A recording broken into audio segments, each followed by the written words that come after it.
From Hollywood, it's time now for... Johnny Dollar. Ben Gartley, Johnny. Amercon Northern Trust. Oh, hiya, Ben. What do you hear from Wall Street? Save your money. What money? The money I'm going to pay you for this case. I've got a crazy one, Johnny. So naturally you thought of me. Nothing personal. Look, it's a trust setup. Cumulative endowment insurance rider.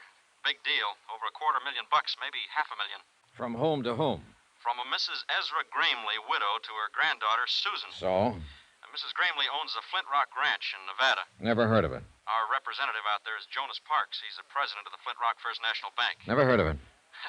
It's a whistle stop about 20 miles from Las Vegas. That I've heard of. Parks started the deal rolling, and then he got cold feet, and now he's yelling for help. Thinks the old lady may be crazy. I mean, literally. And there does seem to be a reasonable doubt. Unless Parks himself is crazy. Well, that's also a possibility, Johnny.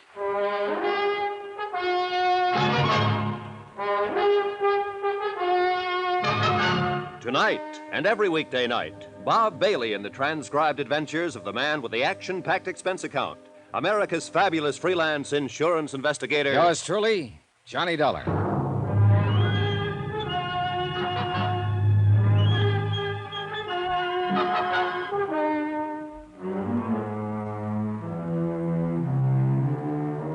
From Special Investigator Johnny Dollar to the Home Office, Amercon Northern Trust Company, Hartford, Connecticut. The following is an accounting of expenditures during my investigation of the matter of reasonable doubt.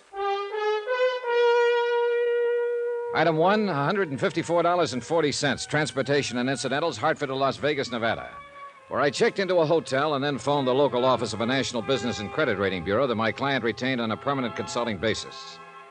I asked for a rundown on Jonas Parks and got it. An A1 set of references.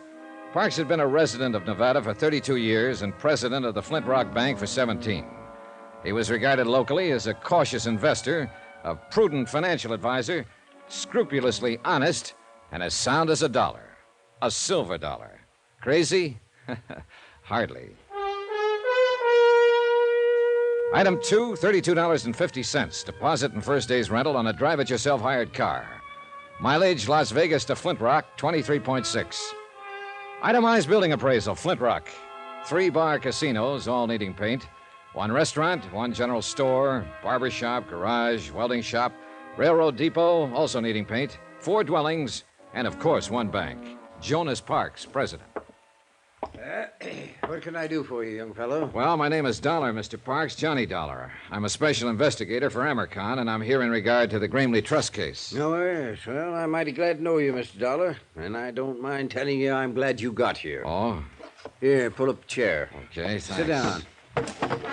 It's been a real odd day. Funny-looking clouds hanging off there toward the river. Yeah, I noticed them driving out from town. Storm clouds, that's what they are. This time of year? Son, in this neck of the woods, it can happen any time of the year. Cloudbursts come up just like that, and they're over just as fast. Uh-huh, that's very interesting. You're a hypocrite, young fellow.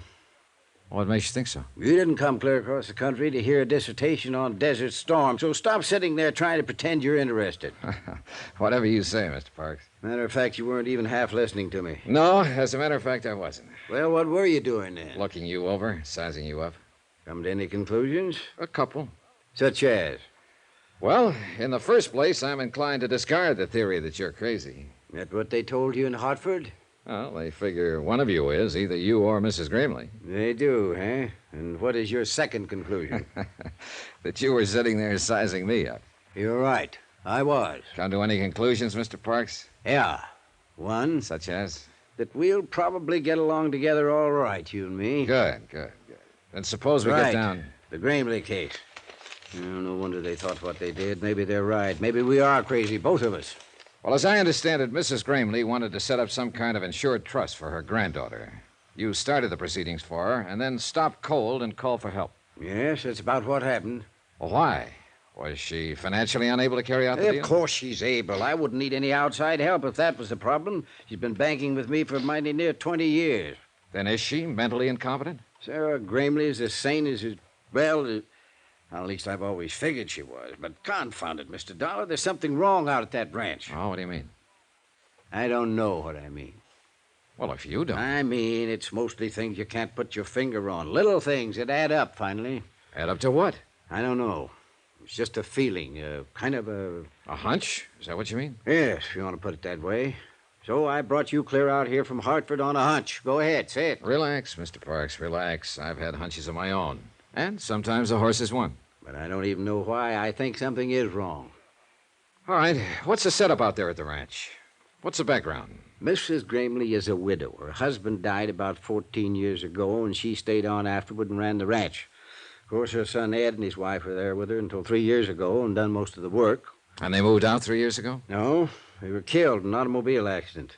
This girl, Susan, that Mrs. Gramley wanted to set up the trust for, is their daughter. She's going on 17 now. Then the two of them live there alone. No, there's another couple, Walter Gramley and his wife, Hilda.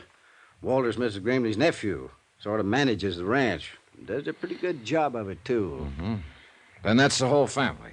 Mrs. Gramley, her nephew Walter and his wife, and her granddaughter Susan. That's the family, for better or worse. Mr. Parks, do you even have any idea as to what might be wrong? Not the slightest. You're on your own, son. Well, how did this trust business start? How did it come about? Miss Gramley came into town one day about 2 months ago and sprung it on me out of a blue sky. First time she'd been in town in nearly a year. Did she say why she wanted to set up the trust? No. She says it was nobody's business but her own. She's changed a lot in the last year. She's not herself anymore. And the trust was intended in its entirety for her granddaughter Susan. That's right. Within the next 3 years, she wanted the whole estate transferred to the girl. Did Susan know about it? According to Mrs. Gramley, nobody knew about it, and she didn't want anybody to know. All right, then. You started the ball rolling, and then you stopped it. Her nephew, Walter, came in to see me last week. He knew something was up, and there was no use trying to lie to him. When I told him what she was doing, he said that she would never go through with it. So? Oh, I went out to the ranch to see her, laid all the cards on the table. I told her what Walter'd said. Oh, what was her reaction? She said maybe he was right. Maybe she wouldn't go through with it. Then she started rambling, not even making sense, talking about the auto accident and her son's death. But before I left, she told me again that I should keep pushing the trust, get it set up.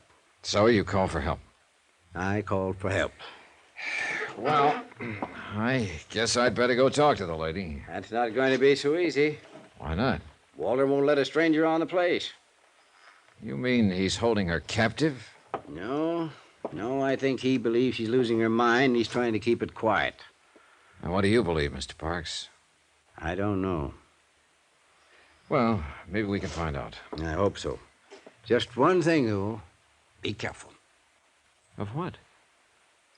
I don't know. Jonas Parks had one other suggestion, that I pretend to be a special investigator for the Cattlemen's Association. I agreed to try it. 4 miles from Flint Rock, the narrow ranch road left the plateau and began climbing up through the broken bluff country. 1.5 miles from the ranch house, I pulled out the choke, flooded the engine, and let the car cough to a stop, the old out-of-gas gimmick. And about 10 minutes later, I was wishing I'd thought of some other plan.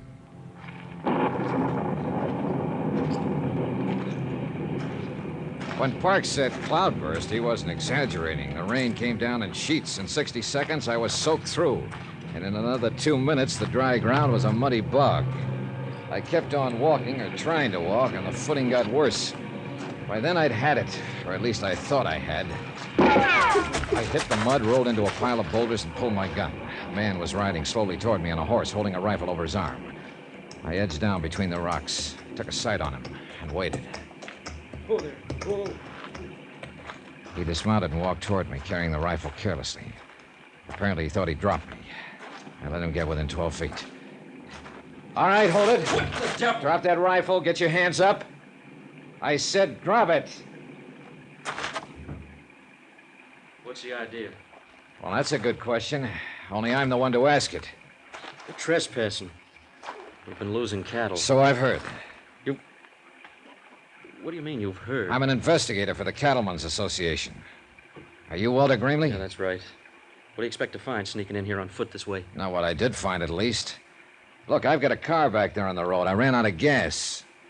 I understand the owner of the Flint Rock is a Mrs. Ezra Gramley. Yeah, she's my aunt. Well, I'd like to see her. I'm afraid that's impossible. Why? What's your name? Dollar, Johnny Dollar. Mr. Dollar, go back to your car and wait. I'll send some gasoline from the house. Huh?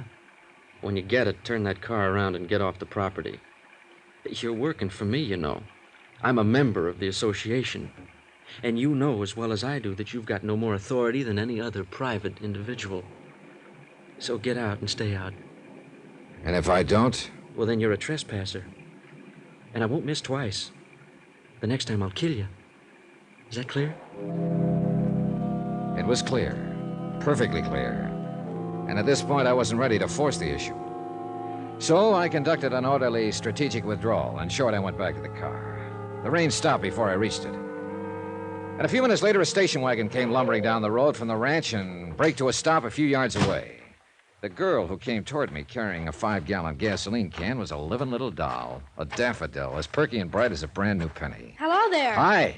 I'm Susan Gramley, and you're Mr. Dollar, and you're out of gas, and I've got some for you. Well, here, that's pretty heavy. Let me take that. No, just stand back and avoid the splash.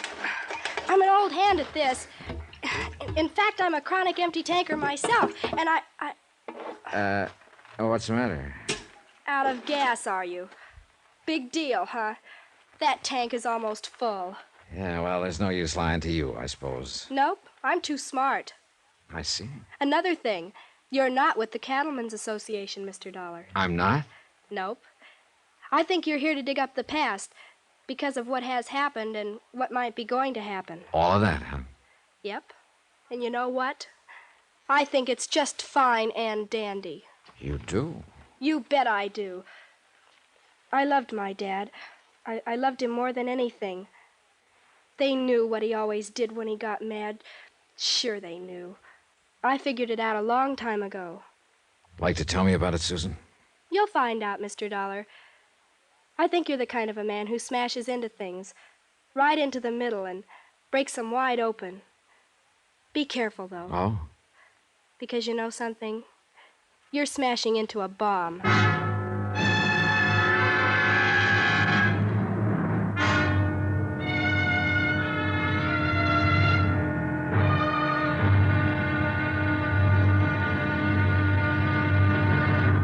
Now, here's our star to tell you about tomorrow's intriguing episode of this week's story. Tomorrow, the dead past speaks in a musty morgue, or tries to. And a living lady gets cozy, or tries to. Really tries to. Join us, won't you?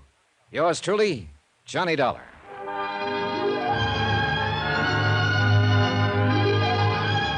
Yours truly, Johnny Dollar, starring Bob Bailey, is transcribed in Hollywood. Written by Les Crutchfield, it is produced and directed by Jack Johnstone.